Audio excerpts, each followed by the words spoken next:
자, 지금부터 설득 커뮤니케이션 수업을 시작을 하겠습니다. 저는 오늘 수업을 퀴즈 하나를 출제를 하면서 시작을 하려고 합니다. 제가 지금부터 한 실험 영상을 보여드릴 겁니다. 여러분들은 이걸 보시면서 이 실험 내용을 설명하는 설득 심리 법칙이 무엇인지 한번 판단해 주시기 바랍니다.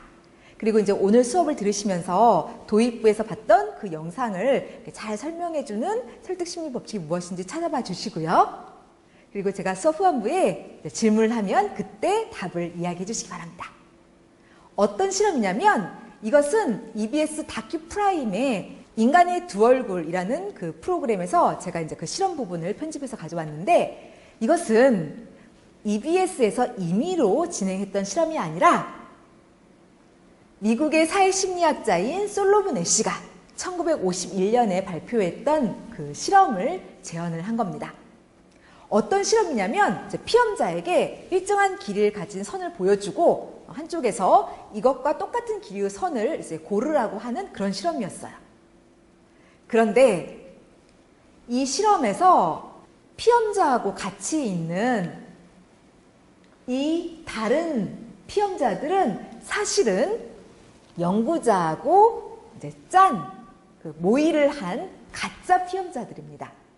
이 가짜 피험자들이 잘못된 답을 이야기할 때, 그때 실제 피험자는 소신대로 자기의 생각대로 얘기를 할 것인지 아니면 남을 따라서 하는지, 이제 이것을 실험을 해본 거예요. 여러분 한번 생각해 보세요. 여러분들이라면 정답을 얘기할 것 같은가요? 아니면은 남을 따라서 오답을 얘기할 것 같은가요?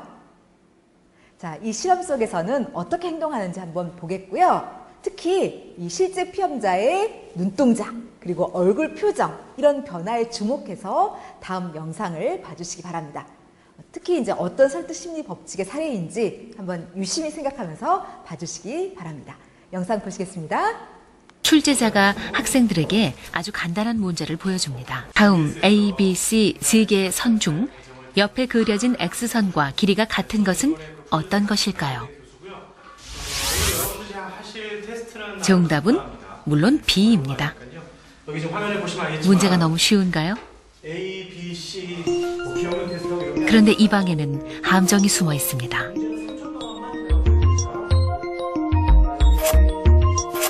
마지막 의자에 앉은 한 명을 뺀 나머지 6명은 실험을 도와주러 온 연기자들.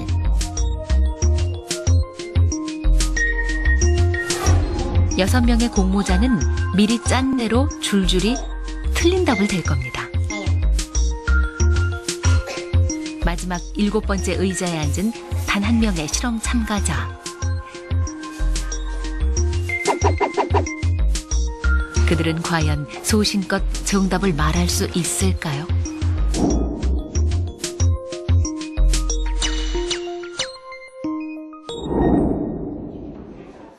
실험이 시작됩니다. 방에 들어온 동환 씨는 아무것도 모른 채 출제자가 시키는 대로 마지막 7번째 의자에 앉습니다. 네, 반갑습니다. 자, 여기 A, B, C 세 선이 있고요. X선이 있죠? X선하고 똑같다고 생각되는 것을 저한테 말씀해 주시면 되는 거예요. 네, 간단하죠? 네, 이건 뭐 너무 쉬운가요? 피식 웃는군요. 그런데 네, 정답은 A입니다. A, 다음. 정답은 A입니다. 다음. 정답은 A. 이런, 정답이 A라뇨? 혹시 잘못 본 건 아닐까요? 정말 이상합니다. 정답은 A입니다. 정답은 A입니다. 이제 마지막 동환 씨가 답할 차례. 정답은 B입니다. 다행히 첫 번째는 제대로 답했군요. 갑자기 다음 문제를 뚫어져라 쳐다보는 동환 씨. 네, 한번 보시죠. 정답은 B입니다. B. 예. 다음. 정답은 B입니다. B. 이번에도 틀린 답을 말하는 사람들. 이상한지 자꾸 동환 씨가 옆 사람들을 흘깃 쳐다봅니다.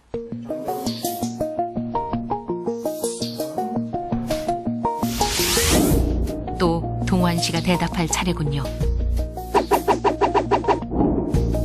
이때 6명의 공모자는 미리 짠 대로 일제히 동환 씨를 쳐다봅니다.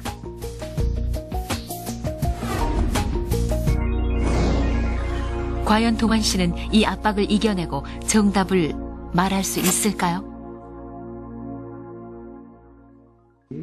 정답은 B입니다. 정답은 B입니다. B. 틀렸습니다. 네. 다음 문제. 동환 씨는 정답이 C라는 것을 알고 있었습니다. 하지만 주변에 휩쓸려 6명과 똑같이 대답하고 맙니다. 네. 실험이 끝나고 이제야 상황 파악을 한 동환 씨.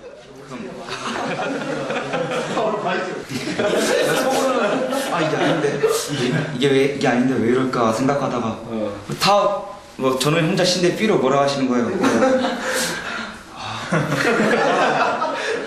혼자 바보게 되기가 싫어갖고 따라가자 그냥 따라갔죠. 만약에 혼자만 다른 답을 이야기하면은 어떻게 될 것 같은 느낌이 있었어요? 남들은 정상인데 저는 비정상. 그렇다면 이 마지막 7번째 의자에 몇 명을 더 앉혀보겠습니다. 네. 정답은 C입니다. C. 다음. 정답은 C입니다. C. 다음. 분명 정답은 B인데 얼굴에 황당하다는 표정이 스치는군요. 선택의 순간은 점점 다가오고 정답은 C입니다. C. 다음. 정답은 C입니다. C. 정답은 C입니다. 결국 이 마지막 의자에 앉았던 사람들 중 70%가 보이지 않는 압력에 굴복해 어처구니 없게도 틀린 답을 따라하고 말았습니다. 정답은 C입니다. C. 다음. A가 맞는 답이면 다른 사람이 다 B라고 얘기했더라도 A라고 얘기할 거라고 얘기하지만 그 사람들을 그 실험실에다 똑같이 넣어놓으면 그때는 심지어 70% 가까이가 그냥 틀린 답을 얘기하고 끝내버린다는 거예요. 사람들이 다른 사람으로부터 배제되는 경험을 하게 되면 우리의 뇌에서 어느 부위가 활성화가 되냐면 신체적으로 우리가 아픔을 당할 때 활성화되는 그 부위가 활성화되는 똑같은 부분이. 그러니까 그게 뭘 보여주냐면 인간은 기본적으로 다른 사람들과 관계를 맺고 그 사람들 속에 포함되려는 아주 강력한 동기가 있다는 거예요. 네, 피험자는 분명히 그 답이 잘못된 걸 알고 있음에도 불구하고 남들이 하는 대로 따라서 오답을 얘기하는 모습을 보여줍니다. 실제로 솔로몬 애쉬의 실험에서도 무려 응답자의 75%가 적어도 한 번 이상은 다른 사람을 따라서 잘못된 답을 이야기를 하는 그런 결과가 나타났습니다. 그래서 우리 인간은 이렇게 남을 따라서 하려고 하는 습성이 있어요. 이 실험은 그것을 보여주는데요. 바로 이러한 실험 내용을 설명하는 설득 심리 법칙을 여러분들은 찾아서 이따가 제가 수업 후반부에 질문하면은 대답을 해주시길 바랍니다. 먼저 지난 시간에 배운 내용을 복습하는 시간을 갖도록 하겠습니다. 우리가 지난 시간에는 노버트 치알디니 교수가 제시한 여러 설득 심리 법칙 가운데 일관성의 법칙에 대해서 살펴봤습니다. 정의서부터 방어 전략까지 총 6개를 단계적으로 배웠는데 먼저 첫 번째 일관성의 법칙의 정의부터 다시 한번 복습을 하도록 하겠습니다.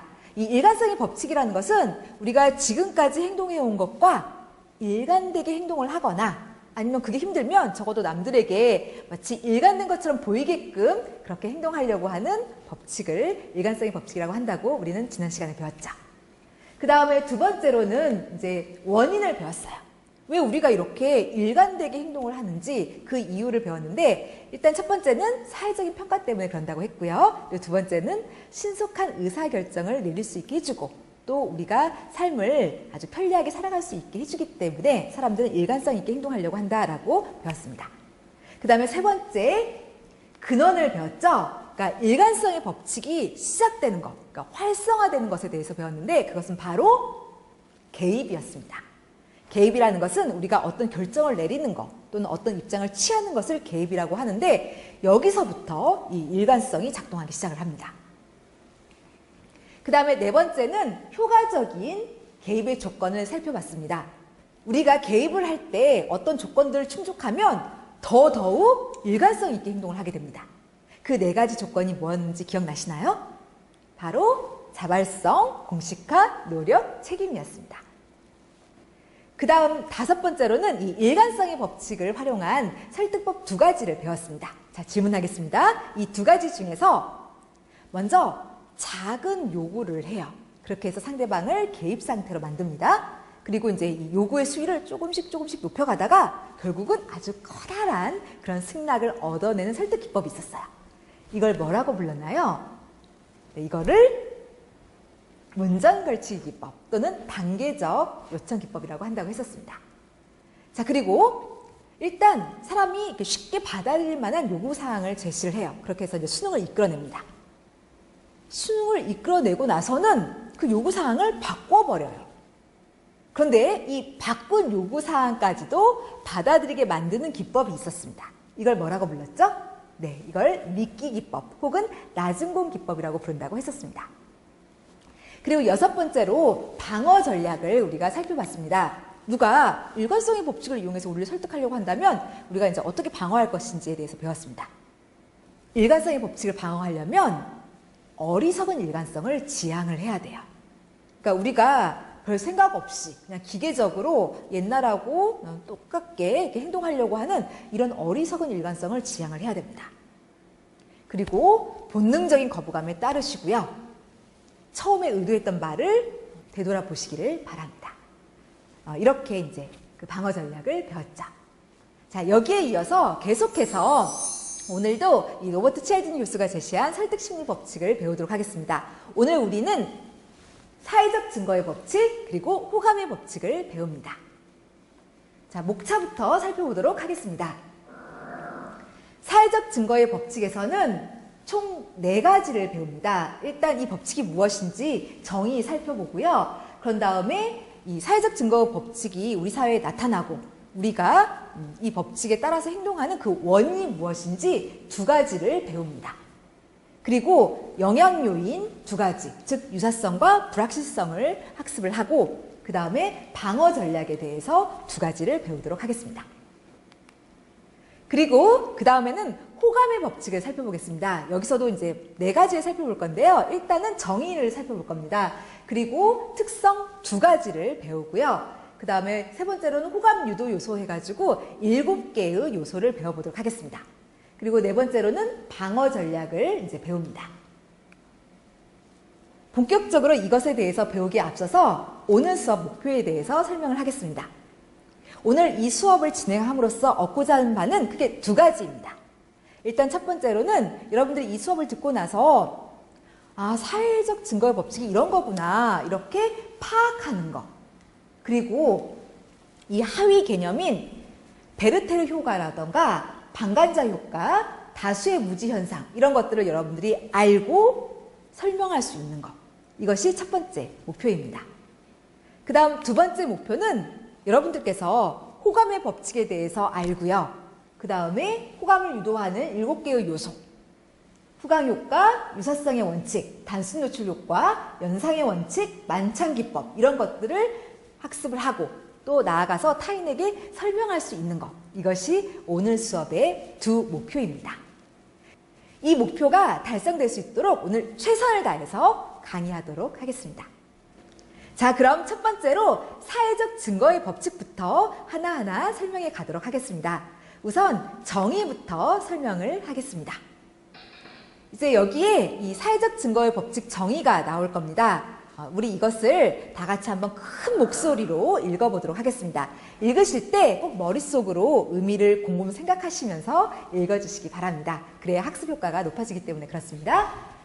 저기 맨 위에 빨간색으로 강조해 놓은 부분을 같이 읽겠습니다. 자, 사회적 증거의 법칙이란 다른 사람들이 하는 대로 따라서 행동하는 법칙. 네, 잘 읽으셨습니다. 이 법칙은 우리가 어떤 상황이 딱 처하면 여기서 내가 해야 되는 행동, 해야 되는 말, 믿어야 되는 내용 이런 것들을 결정을 해야 되는데 이때 주위 사람들을 관찰을 해요.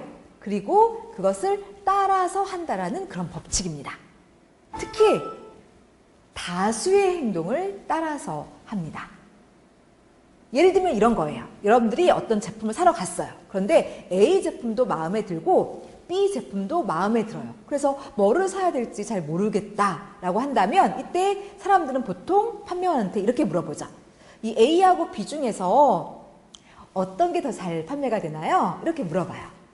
그럼 판매원이 이 중에서 A가 더 인기 있어요. 사람들이 좀 많이 사가더라고요. 이렇게 얘기를 하면 우리도 그걸 따라서 A 주세요 해서 A를 사는 경우가 있는데 그게 바로 이 사례라고 할 수가 있겠습니다.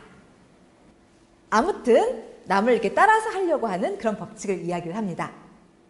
그럼 여러분, 그 따라서 하려고 한다면 따라하기 법칙 이런 식으로 이름을 지으면 되지 왜 사회적 증거의 법칙이라고 지었을까요? 그 이유는 우리가 이제 어떤 상황에 딱 처하면 내가 여기서 해야 되는 행동 이런 것들을 결정하기 위해서 이제 다른 사람들의 모습을 이제 관찰을 하게 됩니다. 그때 다수가 하는 행동은 이 상황에서는 이렇게 행동하는 것이 옳습니다. 이것을 알려주는 사회적 증거가 되어줘요. 그래서 여기서 이름을 따서 사회적 증거의 법칙 이런 이름이 붙은 겁니다. 자, 이제 두 번째 원인을 살펴보도록 하겠습니다. 왜 우리는 남을 따라하는가? 특히 다수의 행동을 따라하는가? 그 이유는 크게 두 가지. 신속한 의사결정 및 편리성, 그리고 실수할 확률 감소. 이 두 가지가 있습니다. 먼저 첫 번째로 신속한 의사결정 및 편리성부터 설명을 드리도록 하겠습니다. 우리 인간은 살아가면서 굉장히 많은 사람들을 만나게 되죠. 그리고 다양한 사건, 사고들을 경험을 하게 됩니다. 그런데 그럴 때마다 이렇게 우리가 만나는 사람, 여러 가지 상황, 사건, 사고 이런 것들에 대한 정보를 다 수집을 하고 그것을 읽고 분석을 하고 그리고 심사숙고해서 의사결정을 내리는 것은 사실 힘들죠. 그럴 능력도 부족하고 시간이나 에너지도 부족합니다.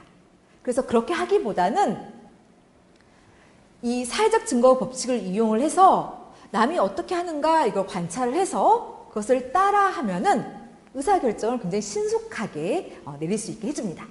그리고 우리가 삶을 편리하게 살아갈 수 있게 해줘요.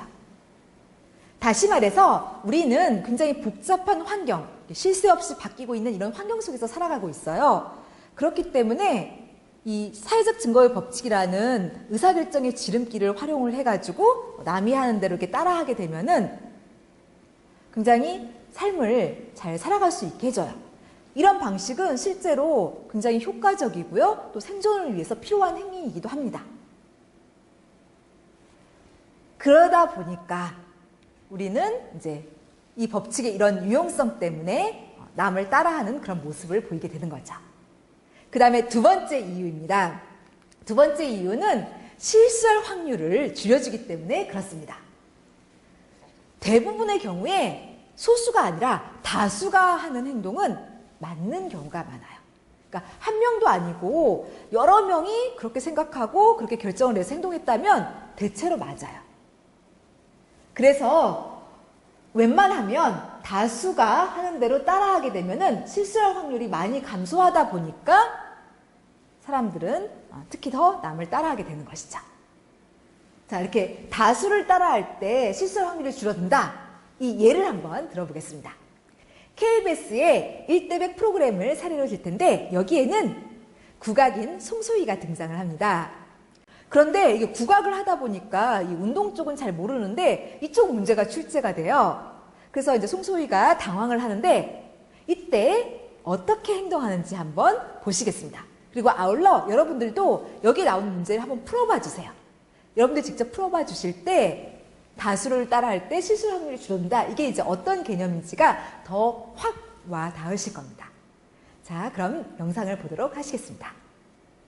공식 야구 경기 중 전광판의 볼 카운트에서 볼 수 없는 글자는 1번 K, 2번 B, 3번 S.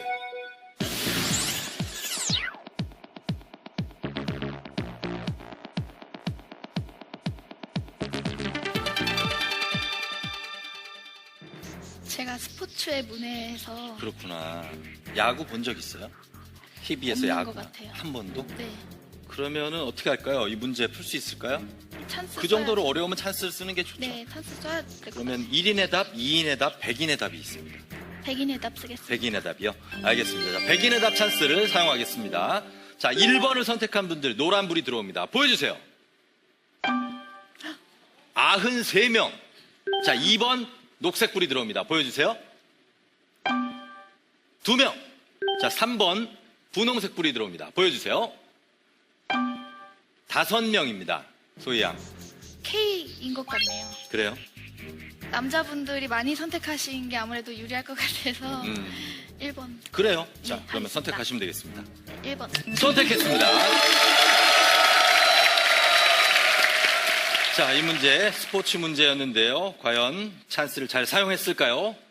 정답 공개합니다. 전광판의 볼 카운트에 보면 이 글자 중에 없는 글자가 하나 있을 수 있어요. 자, 정답은 공식 야구 경기입니다. 1번 정답입니다. 네. 네, 국악인 송소희는 이 야구 문제의 답을 몰랐어요. 이때 송소희는 어떻게 행동했죠? 다수의 행동을 따라서 행동을 했죠. 무려 93명이 1번 답을 택하니까 그걸 따라서 1번 답을 골랐습니다. 그랬더니 답을 맞췄죠. 이렇게 보통 다수가 하는 대로 따라하게 되면 실수할 확률이 줄어들어요. 바로 이런 이유들로 인해서 사람들은 남을 따라서, 특히 다수의 행동을 따라서 하는 그런 모습을 보이게 됩니다. 그래서 신속한 의사결정 및 편리성, 실수할 확률 감소, 이것들이 바로 사회적 증거의 법칙의 원인이 되겠습니다. 자, 이제 세 번째, 이 사회적 증거의 법칙의 영향력을 강화시키는 조건을 살펴보겠습니다.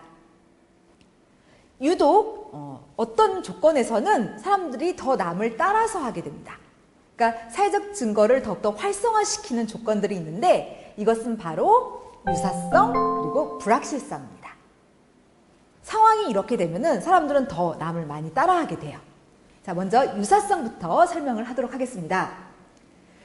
미국의 사회심리학자 레온 페스팅거는 이 사회적 증거의 영향력은 특히 사람들은 자기 자신과 닮은 유사한 사람의 행동을 관찰할 때 효과가 크다라고 얘기를 했습니다. 그러니까 사람들은 특히 자기하고 이렇게 뭔가 아주 닮고 비슷하고 이런 사람의 행동을 관찰을 하게 되면은 유독 더 그것을 따라하게 된다라는 그런 의미입니다. 즉, 우리 인간은 타인이 나하고 굉장히 유사하다 이렇게 이제 느끼거나 아니면 동일시, 저 사람은 나하고 같아 이렇게 이제 생각을 하게 되면은 이 법칙은 더욱더 효과를 발휘해요. 그래서 우리는 더더욱 남을 따라하게 되는 거죠. 이것과 관련된 연구를 살펴보겠습니다. 바로 미국의 사회학자인 데이비드 필립스 교수의 베르테르 효과입니다. 다른 말로 이것을 모방 자살 이렇게 불러요. 따라서 자살하는 거. 즉, 이 베르테르 효과라는 건 뭐냐면 이제 우리 사회에서 굉장히 유명한 사람이 자살을 하거나 아니면은 본인이 모델로 삼고 있었던 사람 또는 존경하던 인물이 이렇게 자살을 하면은요, 도대체 왜 자살을 했을까? 그 원인을 알아보게 됩니다. 그러다가 그 사람이 처해 있던 상황이라던가 처지 이런 것들이 나하고 유사하다, 비슷하다 이런 것들을 느끼게 되면은 그 사람을 따라서 자살하려고 하는 그런 현상, 이것을 베르테르 효과, 모방 자살이라고 이야기를 합니다. 여기에서 핵심은 바로 이 부분이죠. 동일시, 유사하다고 느끼는 것. 저 사람이 처한 처지나 상황이 나하고 유사하다 이렇게 느끼니까 사람들이 따라서 자살을 하는 거죠. 그래서 이렇게 유사하면 따라하는 이 사회적 증거 법칙이 더 활발하게 나타나게 됩니다.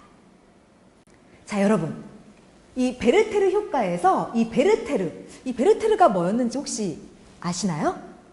어디서 많이 들어본 것 같지 않나요? 베르테르 유래는 뭘까요? 그건 바로 독일의 작가인 괴테의 젊은 베르테르의 슬픔이라는 이 책에서부터 유래가 되었습니다. 이 소설 속에서 베르테르는 독일의 굉장히 아름다운 고장을 방문을 하게 됩니다. 거기에서 굉장히 아름다운 여성인 이 로테를 보고 그만 한눈에 사랑에 빠지게 됩니다. 그런데 이 로테는 이미 알베르트라는 약혼자가 있었어요. 그래서 이 베르테르는 자기의 사랑이 이루어지지 않아서 굉장히 실망하고 고통스러워합니다. 그러다 결국 베르테르는 자기의 사랑이 결실을 맺지 못하자 권총으로 자살을 해서 생을 마감을 하게 됩니다. 이 젊은 베르테르의 슬픔이라는 이 책이 1774년에 이제 딱 발간이 되자 유럽 전역에서 베스트셀러가 되면서 엄청난 인기를 끌었습니다.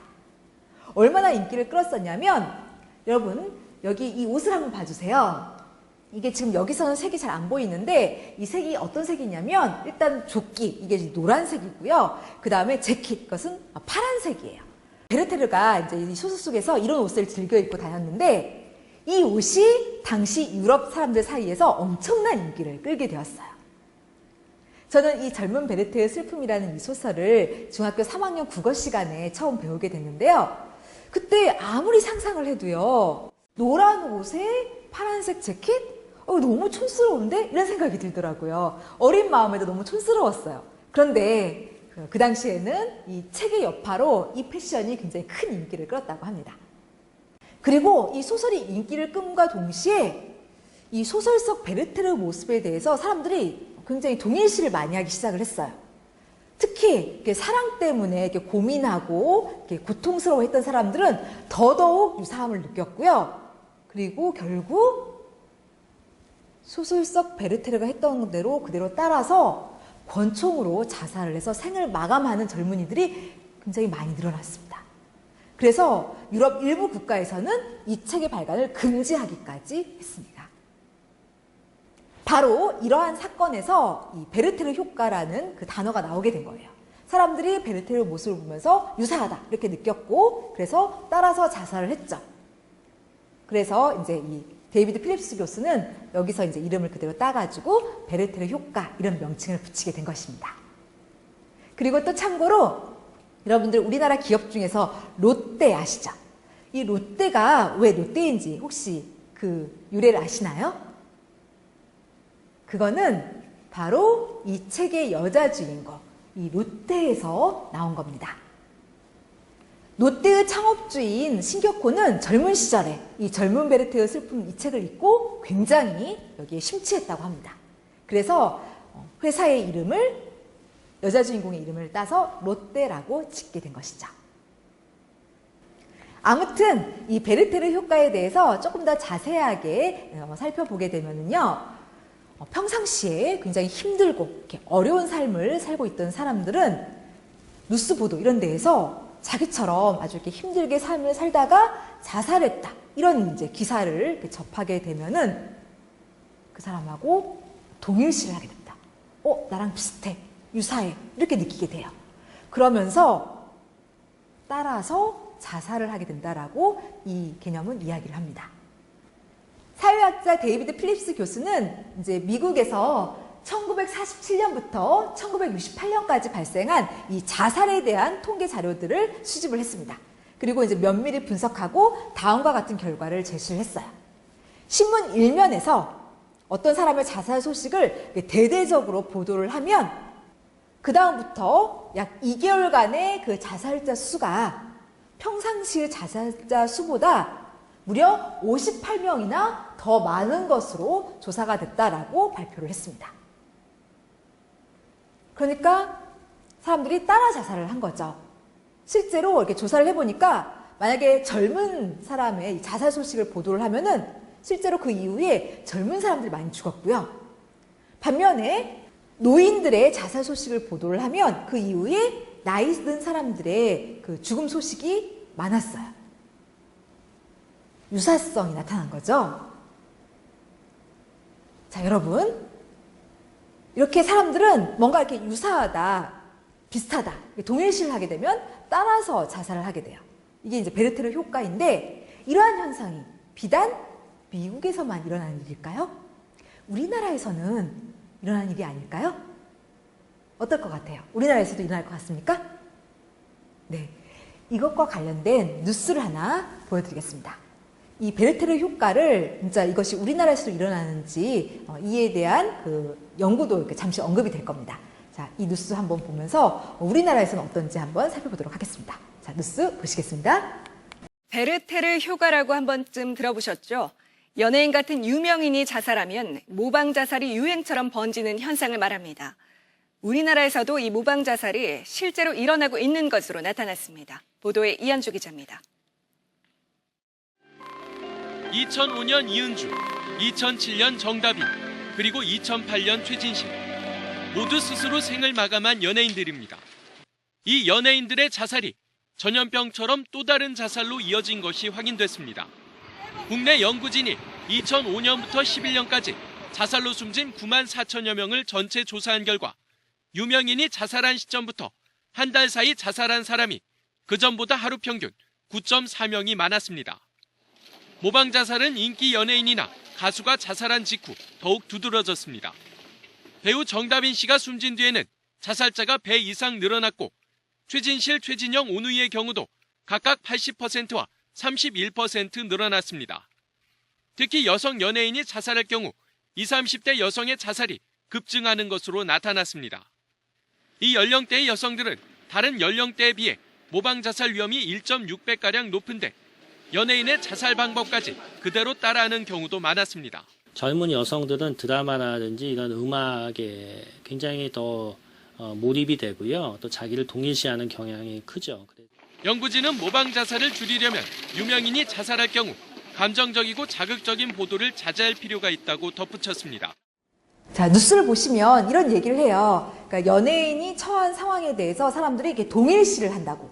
나랑 같구나, 나랑 유사하구나, 이렇게 이제 동일시를 하고, 그리고 이제 따라서 자살을 하게 된다라고 얘기를 합니다. 그러니까 우리나라에서도 이 베르테르 효과가 나타나는 거죠. 특히 젊은 여성 연예인이 자살을 하면은 이제 여성들이 따라 자살을 하고요. 또 자살할 때 쓰는 방법도 그 연예인과 똑같이 따라서 해서 자살을 한다라고 얘기를 했습니다. 그래서 이렇게 우리는 뭔가 유사하게 되면 더 따라서 하게 됩니다. 그래서 유사성, 이것은 사회적 증거의 법칙을 더욱더 이렇게 강화시키는 한 조건이라고 할 수가 있겠습니다.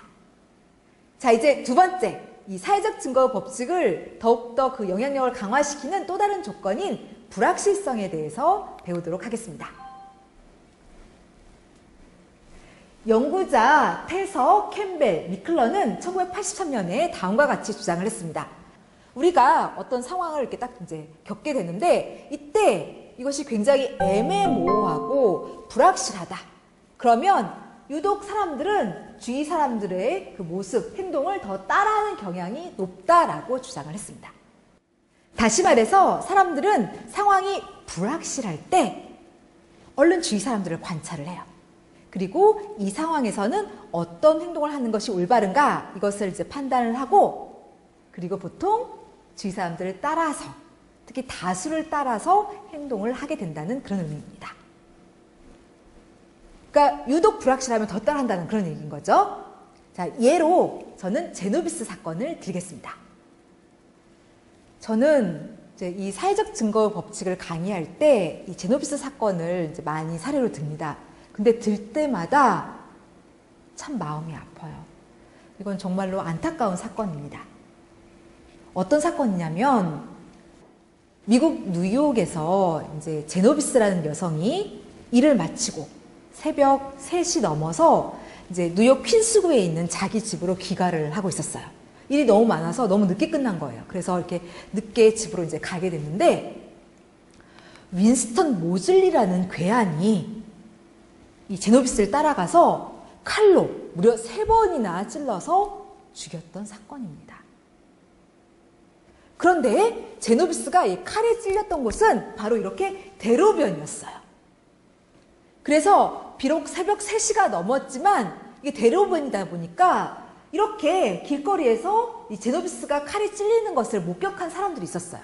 그리고 또 이 앞에는 아파트가 있어가지고 제노비스가 소리를 지르니까 불을 켜고 내다본 사람들이 있었습니다. 그렇게 해서 이 제노비스를 본 사람이 무려 38명이었어요. 그런데 제노비스는 3시 15분부터 3시 50분까지 무려 3번이나 칼에 찔려가지고 이제 숨지게 되었는데요. 그렇게 이제 시간이 흐르는 동안 38명 가운데 단 한 명도 경찰에 연락하지 않았어요. 굉장히 끔찍한 사건이죠. 그렇게 많은 사람들이 보고 있었는데 단 한 명도 안 도와줬어요. 이 제노비스 사건에는 크게 두 가지, 즉 방관자 효과와 다수의 무지 현상이 영향을 미쳤습니다. 위험에 처한 사람을 이 목격자들은 도와주지 않으려고 하는데요. 여기에는 이렇게 방관자 효과와 다수의 무지, 이것이 영향을 미쳐서 도와주지 않는 겁니다. 자, 이 두 가지 이 개념을 좀 설명을 하겠습니다. 일단 첫 번째, 방관자 효과입니다. 이 방관자 효과라는 것은 무엇이냐면 어떤 사건을 목격하고 있는 사람이 많으면 많을수록, 구경꾼이 많으면 많을수록 오히려 도와주지 않고 그냥 방관만 하는 이런 심리적인 현상, 이것을 방관자 효과라고 합니다.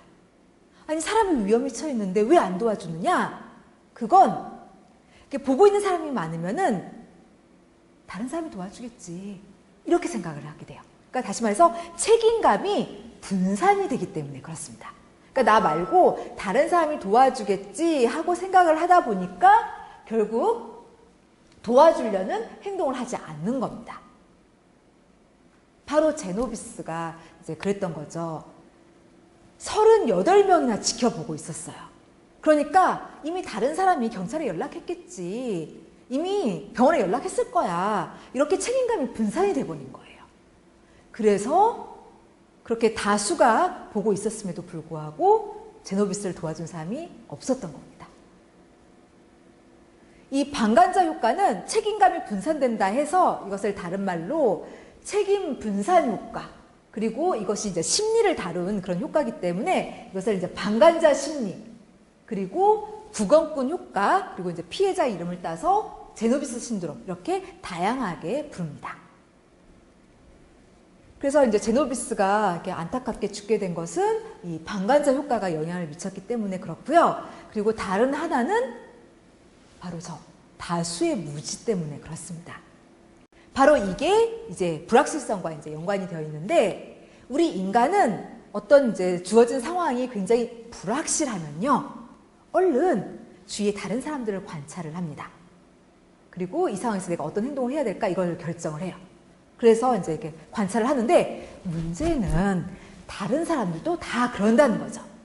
다른 사람도 얼른 또 다른 사람들을 관찰을 하는 거죠. 그러다 보니까 적어도 겉으로는 다들 다 침착하게 그냥 바라만 보는 그런 상황이 발생을 하게 돼요. 그러다 보니까 이게 위기인데도 마치 그냥 다들 그냥 가만히 조용히 있고 그냥 침착하게 있으니까 위기가 아니다라고 여기게 되는 거죠. 그러니까 다수가 무지한 일이 발생을 하게 되는 거예요. 위기인데 위기가 아니다, 이렇게 다수가 다 이렇게 판단을 해버리는 거예요. 그래서 다수가 다 무지해진다 해서 거기서 이름을 따서 다수의 무지 현상, 이렇게 부른 거죠. 실제로 제노비스 사건에서도 마찬가지였어요. 나중에 이 사건이 이제 보도가 되고 나서 이제 기자들이 그 목격자 38명에게 찾아갔어요. 그리고 왜 제노비스를 안 도와줬느냐, 이렇게 이제 물어봤더니 그 중에 일부는 남들 다 가만히 있고 하니까 나는 이게 위기인지 몰랐어요. 그냥 단순히 애인들 사이에서 그냥 좀 크게 다투는 건지 알았어요, 이렇게 얘기를 했어요. 그러니까 진짜로 무지, 몰랐던 거예요. 이러한 다수의 무지, 그리고 방관자 효과, 이것과 관련된 연구가 있습니다. 그래서 이것을 소개를 하도록 하겠습니다. 바로 미국의 사회심리학자인 존 달리, 그리고 빕 나타네의 연구입니다. 이들은 그 위기 상황을 목격한 사람이 다수일 때보다 한 명일 때 더 구조받을 확률이 높다라고 가설을 세우고 실험을 전개를 했습니다. 어떤 실험이었냐면, 일단 이제 여러 피험자들 사이에서 이제 한 사람이 간질 발작을 일으킵니다. 그런데 이건 실제가 아니라 조작한 거예요. 그럴 때 한 명이 있을 때와 5명이 있을 때 언제 더 구조 확률이 높은가를 조사해 봤어요. 여러분, 한 명 있을 때 더 구조를 많이 받았을 것 같아요? 아니면은 5명 있을 때 이 간질 환자가 더 많이 구조를 받았을 것 같아요? 한번 추측해 보세요. 한 명 있을 때였을까요? 아니면 5명 있을 때였을까요? 답은? 네, 한 명 있을 때 더 많은 구조를 받았습니다.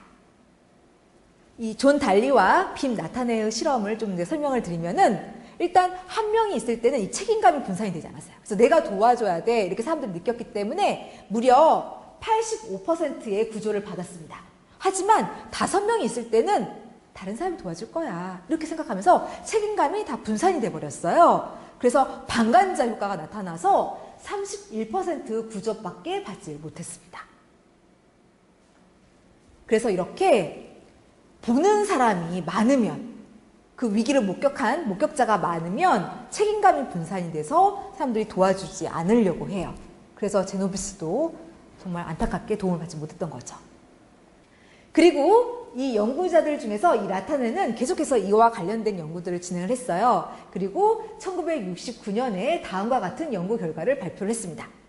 어떤 위기 상황이 다수의 행인에 의해서 목격이 되고 특히 이 다수의 행인들이 서로 모르는 사이면은 가장 구조의 확률이 낮다라고요.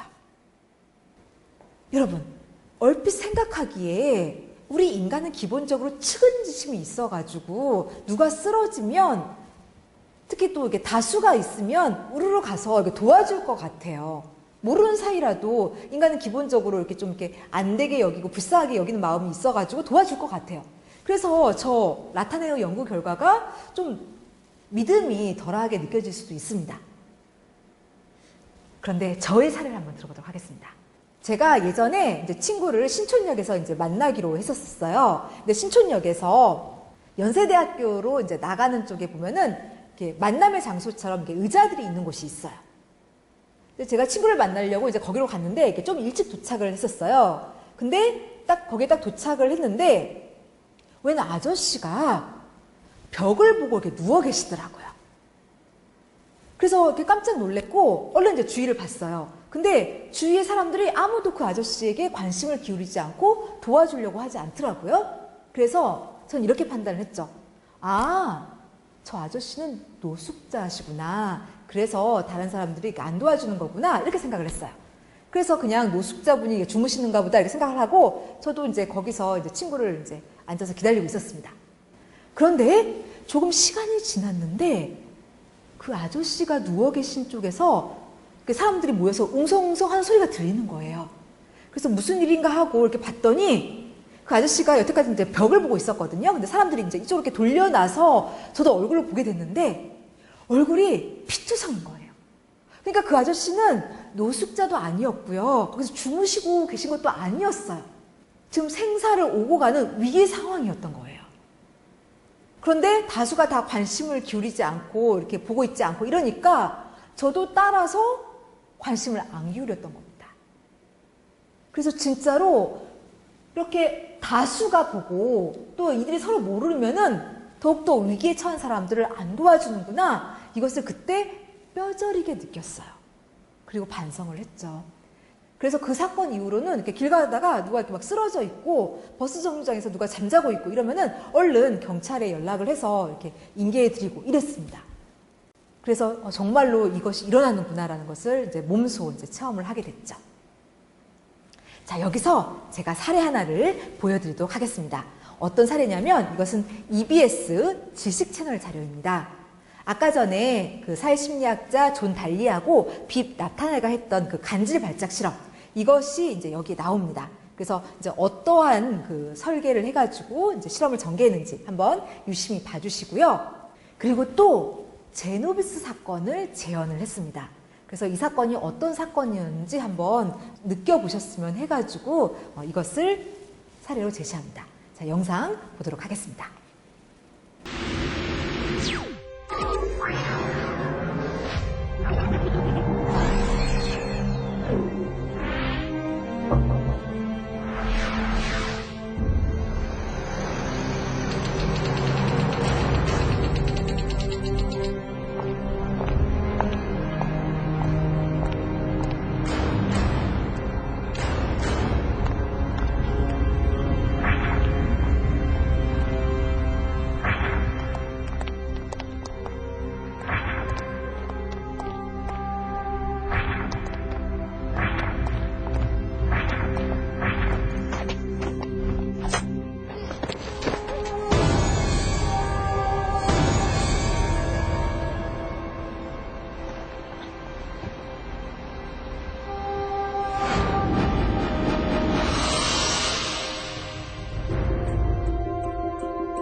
이 제노비스 사건은 정말 마음이 아픈 일입니다.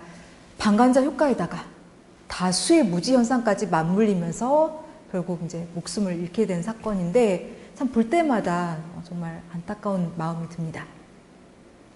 이제 이 방어 전략에 대해서 살펴보도록 하겠습니다. 우리가 위기 상황에 처했어요. 그런데 구경꾼 효과, 그리고 다수의 무지 현상, 이런 것들로 인해서 남들이 나를 안 도와줘요. 그러면 우리는 어떻게 이것을 방어해야 될까요? 그러니까 사회적 증거의 법칙을 이제 방어하는 첫 번째 방법에 대해서 얘기를 하려고 하는데, 첫 번째 방법은 바로 불확실성을 감소시켜줘야 되는 겁니다. 불확실성 감소. 즉, 내가 지금 위기 상황에 처했다. 그리고 나는 도움이 필요하다. 이것을 사람들한테 정확하게 얘기를 해서 위기 상황에 대한 불확실성, 책임 소재에 대한 불확실성을 다 감소시켜야 우리가 그 위기 상황 속에서 도움을 얻어내서 살아날 수가 있어요. 그러면 어떻게 불확실성을 감소시킬 건가? 일단 첫 번째로 여러분들이 위기 상황에 처해 있어요. 그리고 이제 목격자들이 있어요. 그러면 그 목격자들 가운데서 구체적으로 한 사람을 지명을 하십시오. 그리고 내가 지금 필요로 하고 있는 도움을 명확하게 요청을 하는 겁니다. 그러니까 예를 들면 이런 거예요.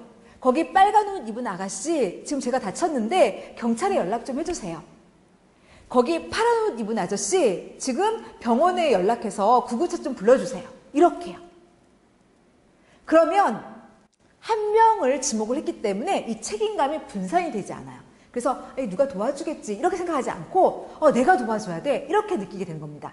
그래서 도와주게 되고요. 이게 진짜 위기 상황이구나. 내가 빨리 경찰에 연락해야겠다. 이런 식으로 사람이 바뀌게 되고 도와주게 되는 겁니다. 여러분, 우리가 그동안 여러 설득 법칙들을 배웠어요. 그런데 그런 것들을 다 잊어버리시더라도 이거 하나만은 꼭 기억을 하시길 바랍니다. 한 명, 목격자 중에서 한 명을 선택해서 내가 원하는 도움을 요청하라. 이거 하나만큼은 꼭 기억을 해주시기 바랍니다. 여러분들이 그동안 여러 설득 심리 법칙을 배웠다 해도, 설득 이론들을 배웠다 해도 위기 상황에 처해가지고 남들의 도움을 얻어내지 못해서 죽는다면 그 설득 이론들이 무슨 소용이 있겠어요. 그래서 다른 건 다 잊어버리시더라도 이거 하나만큼은, 한 명을 선택해서 도움을 요청하라. 이거 하나만큼은 꼭 기억을 해주시기를 바랍니다. 그 다음 두 번째, 이 사회적 증거의 법칙에 대항하는 자기 방어 전략은 무엇이냐면 바로 사회적 증거의 법칙을 너무 맹신해서는 안 된다는 겁니다. 일단 위의 것은 이제 불확실성과 관련이 되어서 그것을 이제 감수하라는 얘기인 거고요. 이제 아래 내용은 이제 유사성과 관련이 되어 있어요. 여기 나와 있는 것처럼 사람들이 이제 보통 이제 자기하고 유사한 사람을 따라하게 되지 않습니까? 나하고 닮은 사람들, 나하고 비슷한 사람들이 보여주는 거짓된 이 사회적 증거를 예민하게 포착을 해서 자신과 비슷한 사람들의 행동만 유일한 근거로, 판단 근거로 삼지 않도록 주의를 하셔야 돼요. 그러니까 나랑 비슷하다고 해서 무턱대고 그들을 따라해서는 안 된다는 그런 의미인 겁니다. 즉, 사람들은 때때로 주의를 살펴가지고 다수 사람들이 남이 제시하는 이 사회적 증거 법칙이 진짜 올바른 건가 이것을 점검을 해줘야 되는 거예요. 그리고 무턱대고 따라하는 게 아니라 내 스스로 판단하고 그에 맞춰서 내 스스로 행동을 해야 되는 겁니다. 사회적 증거의 법칙, 이것이 사실 나쁜 게 아니에요. 신속하게 의사결정을 내리게 해주고 그리고 우리가 편리하게 삶을 살아가게 해주고 또 실수할 확률도 감소시킵니다. 그래서 나름대로 이점이 많은데 그렇다고 해서 무턱대고 남이 하는 대로 이렇게 따라하게 되면은 자칫하면 잘못된 결정을 낼 수도 있고 또 큰 위험에 처할 수도 있습니다. 그래서 조심해야 돼요. 무조건 맹신해서는 안 됩니다. 자, 여기서 사례 하나를 들어보도록 하겠습니다. 지금 이 수업을 듣고 있는 사람들 가운데 혹시 고향이 대구인 친구 있나요? 한번 손 들어볼까요? 자, 그 친구들에게 질문을 하겠습니다. 지난 2003년에 대구에서 굉장히 큰 참사가 일어났었어요. 아주 큰 사건이 일어났었는데 혹시 무슨 사건이었는지 기억나시나요? 2003년에 대구에서 일어난 사건. 바로 대구 지하철 참사 사건입니다. 이 사건에 대해서 조금 설명을 드리면 대구 지하철 중앙로역에서 한 남성이 2개의 페트병에다가 휘발유를 넣고 이제 불을 붙였습니다. 그리고 그걸 지하철 객실에다 던지고 자기는 이 지하철 바깥으로 빠져나갔어요. 그래서 이제 불이 나서 그 지하철을 이렇게 불태웠는데 문제는 그때 반대편 선로에서 다른 지하철이 들어오고 있었어요. 그리고 이 불이 그쪽으로도 옮겨 붙은 거죠. 그래서 무려 192명이 사망을 했었고 148명이 부상당하는 커다란 사건이 일어나게 되었습니다. 그런데 이 사건에는 사회적 증거의 법칙이 나타납니다. 여러분들 이제 제가 제시하는 영상을 보시면서 어느 부분에서 이 사회적 증거의 법칙이 보이는지 한번 유심히 봐주시길 바랍니다. 이 자료는 EBS 다큐프라임 인간의 두 얼굴 자료입니다. 자, 영상 보시겠습니다.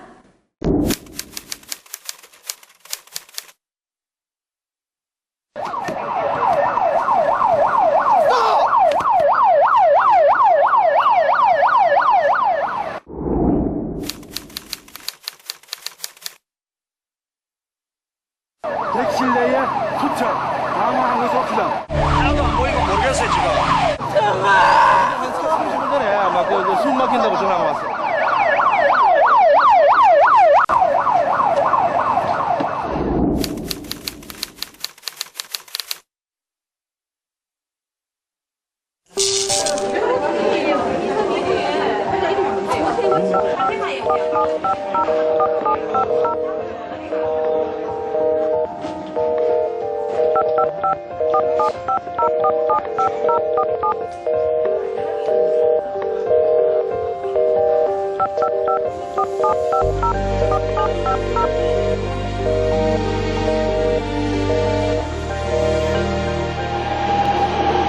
삶과 죽음의 갈림길에 섰던 수많은 사람들.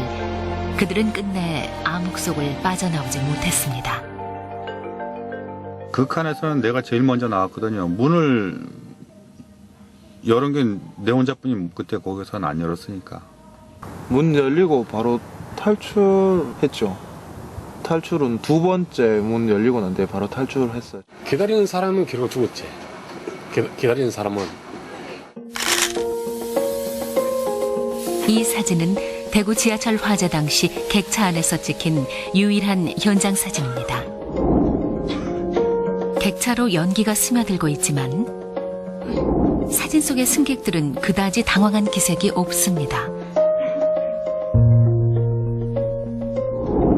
이 순간 그들은 대체 무슨 생각을 하고 있었던 것일까요? 그 사진은 제가 봤을 때는 그렇게 연기가 심하지는 않은 걸로 제가 기억하거든요. 그래서 사람들이 그렇게 가만히 있었고 저도 그때는 충분히 그러고 있었으니까 일어서려다가 다시 앉았으니까. 열차가 곧 출발하오니 잠시만 기다려주시기 바랍니다. 기관사가 이제 방송으로 곧 출발할 테니까 기다리라고 하더라고요. 그래서 뭐 그대로 기다리고 있었죠. 하지만 열차는 전력이 중단돼 출발하지 못하고 10분 동안 꼼짝도 할 수 없게 됩니다.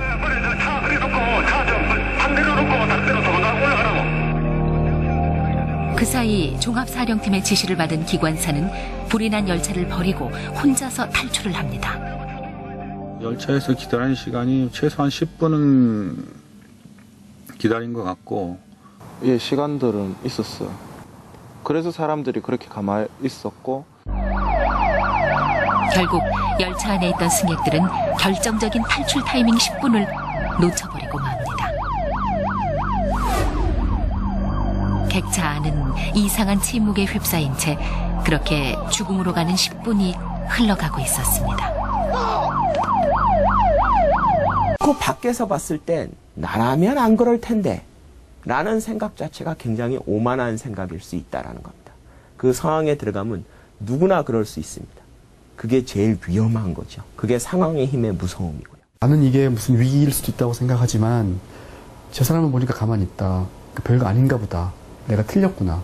그래서 사람들이 많이 모여 있으면 있을수록 연기가 나와도 꾹 참고 별거 아니겠지라고 하는, 그러니까 위기에 반응하지 않는 역설적인 결과가 나오게 된다는 거죠. 네, 이 사건 역시 참 마음이 아픈 사건입니다. 지금 지하철 그 객차 안에 연기가 들어오고 있어요. 그래서 사람들은 이 상황에서 내가 어떻게 행동해야지 이걸 판단하기 위해서 얼른 주위를 관찰을 합니다. 그런데 주위의 사람들이 다 침착하게 가만히 앉아 있어요. 그래서 이게 위기가 아니구나 이렇게 판단을 하고 따라서 가만히 있게 된 거죠.